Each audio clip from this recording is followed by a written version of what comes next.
Hey guys, what's up? Thought I would do this video. I've been wanting to show this for a while. This is a project I did about a year and a half ago. So this business is actually called a dark kitchen, and basically it's a bunch of kitchens. The riders for companies like Uber Eats, for Glovo, they actually come here and they get the food.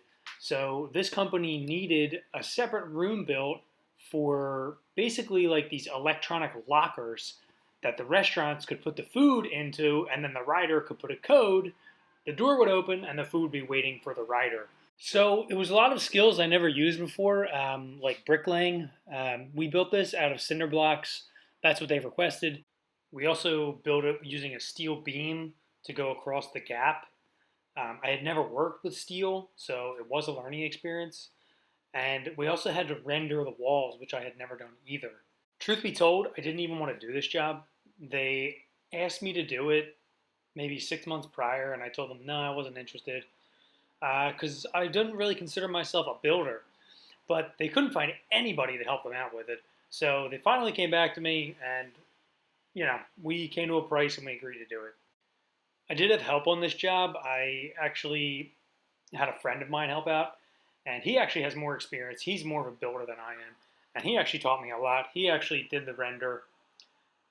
As you can see there, we had to add a roof, of course, so we had to do, kind of like a makeshift rafters, and those are the lockers that were put in. So those lockers are controlled with a computer.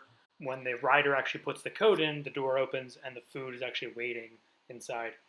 Here's an inside look of the lockers. Actually, the room wasn't finished. I didn't get any finished photos, but it's just drywall inside, and yeah, I'm pretty proud of it. I think it looks pretty good, considering.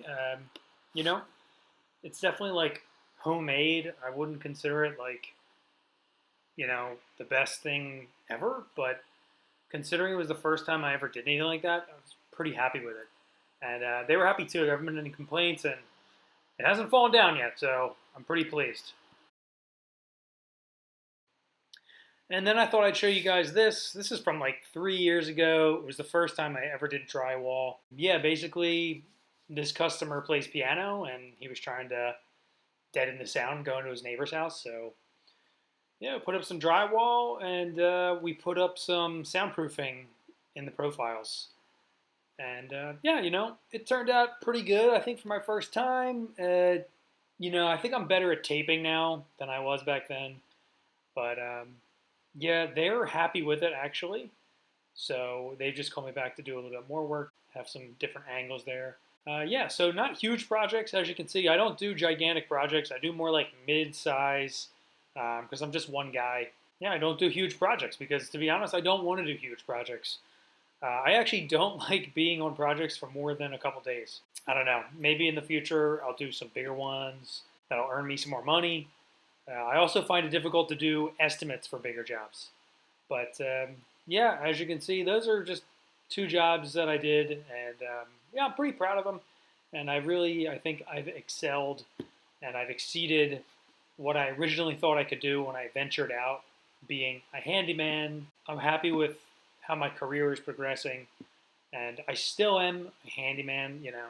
I hang shelves, I do like little electrics, little plumbing. I do a little bit of drywall. But you gotta. For me, I think you need to always progress and try and do more difficult projects so you can learn, and that's what I try and do. All right, guys, I keep it there. Thanks.